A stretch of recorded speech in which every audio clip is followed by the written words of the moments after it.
4 indicações ao Oscar antes dos 30 anos. Esse número coloca Saoirse Ronan numa lista curtíssima. Ela divide esse feito com Meryl Streep e Cate Blanchett. E mesmo assim, se você perguntar para qualquer pessoa na rua quem é Saoirse Ronan, a chance de não reconhecerem é alta. Ela não é uma estrela no sentido que Hollywood entende estrela. I'm feeling rather sick. Não tem franquia, não tem escândalo, não tem presença constante em tabloide ou tapete vermelho. O que ela tem é uma filmografia que envergonha metade das atrizes 2 vezes mais velhas do que ela. Saoirse Ronan ficou grande sem ficar famosa, e isso diz tudo sobre o tipo de carreira que ela escolheu construir. Tudo começa em 2007. Saoirse Ronan tinha 13 anos quando apareceu em Desejo e Reparação, de Joe Wright, estrelado por Keira Knightley e James McAvoy, 2 dos atores mais badalados da época. E ainda assim, quem saiu com a primeira indicação ao Oscar foi a menina irlandesa que interpretou Bryony Tallis, a irmã mais nova que destrói uma vida por um mal-entendido. Bryony é um personagem de uma complexidade absurda. Ela não é vilã no sentido tradicional. Ela é uma criança que confunde o que viu, narra o que imaginou e vive o resto da vida tentando reparar um erro que não tem conserto. O filme inteiro depende de o espectador acreditar que uma criança de 13 anos é capaz disso. E ela faz você acreditar sem muito esforço. O que impressiona é que ela não apela para simpatia. Ela não faz Bryony uma criança inocente que errou sem querer. Tem ambiguidade ali, tem vaidade, tem algo de calculado na forma como ela conta a história que viu. É uma performance que exige do espectador uma atenção ativa. Well, Joe Wright falou em entrevistas que quando Saoirse entrou no set, ele percebeu que ia ter que repensar algumas cenas, porque ela chegava com camadas que o roteiro não tinha antecipado, e ela fez isso no primeiro papel relevante da carreira. A transição aqui é inevitável. Se ela chegou desse jeito, o passo seguinte óbvio seria Hollywood tentar encaixá-la num molde maior. E foi exatamente o que aconteceu, com resultados mistos. 2 anos depois de Desejo e Reparação, Saoirse Ronan foi escalada como protagonista de Um Olhar no Paraíso, de Peter Jackson. O filme contava a história de uma adolescente que observa o mundo dos vivos do além. Era, em teoria, o filme que ia transformar Saoirse Ronan numa estrela do tamanho do papel. Não foi o que aconteceu. O filme dividiu a crítica, decepcionou nas bilheterias e acabou sendo lembrado mais como uma aposta que não se pagou do que como um marco de carreira. E, curiosamente, nem mesmo esse tropeço empurrou Saoirse Ronan para a rota que Hollywood costuma oferecer quando uma jovem atriz precisa se reposicionar. I'm just afraid I won't be any good at it. Minha leitura é que Um Olhar no Paraíso é o divisor de águas silencioso da carreira dela. Não pelo fracasso em si, mas pela resposta a ele. A maioria das atrizes na mesma situação teria aceitado a próxima oferta grande que chegasse. Ela foi na direção oposta. E a carreira que se construiu a partir daí é muito mais interessante do que qualquer franquia teria permitido. Vale abrir um parêntese rápido aqui para falar de O Grande Hotel Budapeste, de Wes Anderson. O filme tem um elenco absurdo: Ralph Fiennes, Bill Murray, Tilda Swinton, Edward Norton, Jeff Goldblum.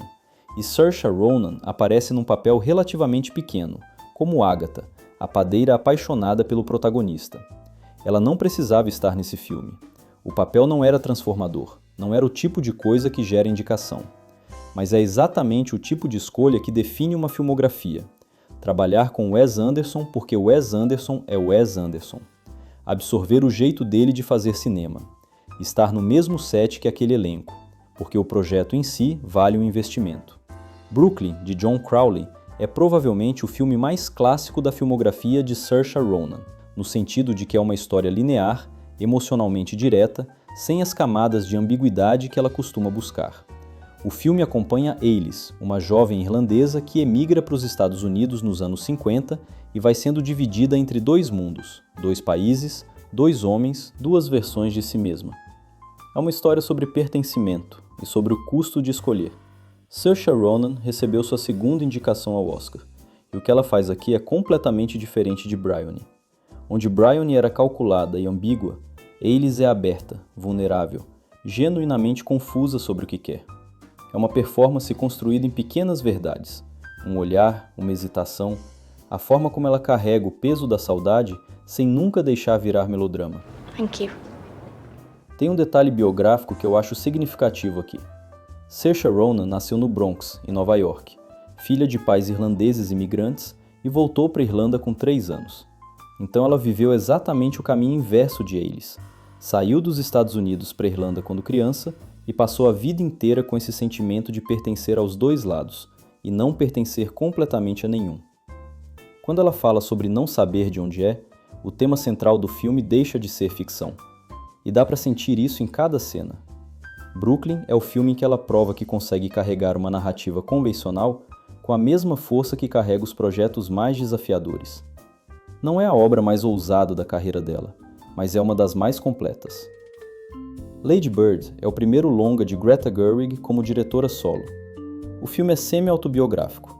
Greta cresceu em Sacramento e Lady Bird é a versão fictícia dela mesma, uma adolescente que quer desesperadamente sair da cidade onde nasceu e chegar em algum lugar que sinta que é de verdade.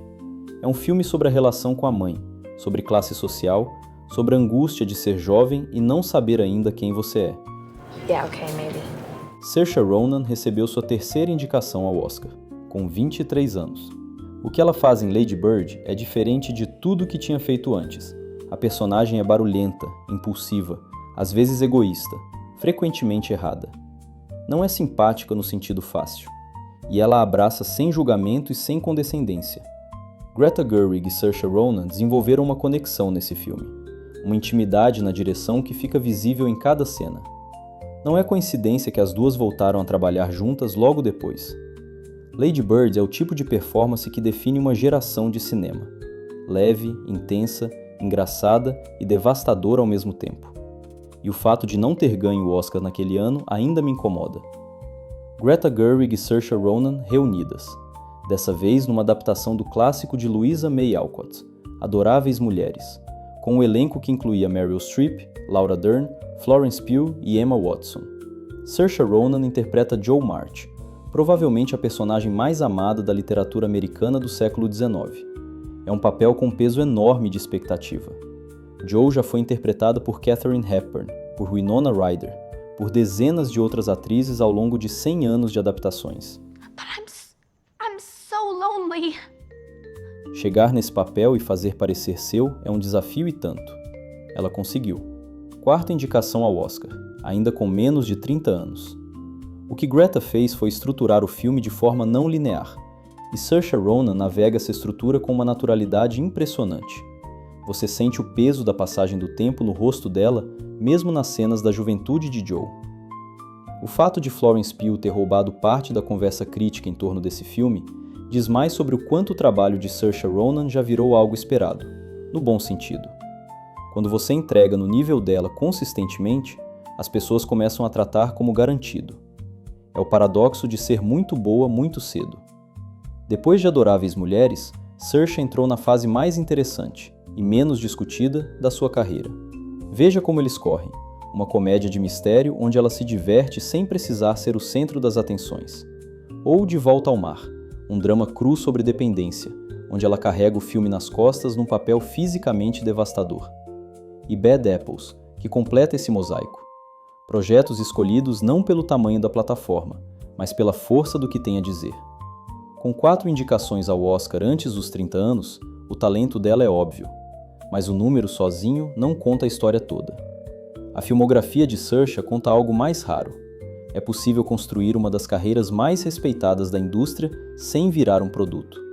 Sem franquias, sem escândalos, sem a máquina de visibilidade que transforma talento em mercadoria. Ela ficou grande sem ficar famosa. E talvez esse seja justamente o motivo de tanta gente respeitar a carreira dela.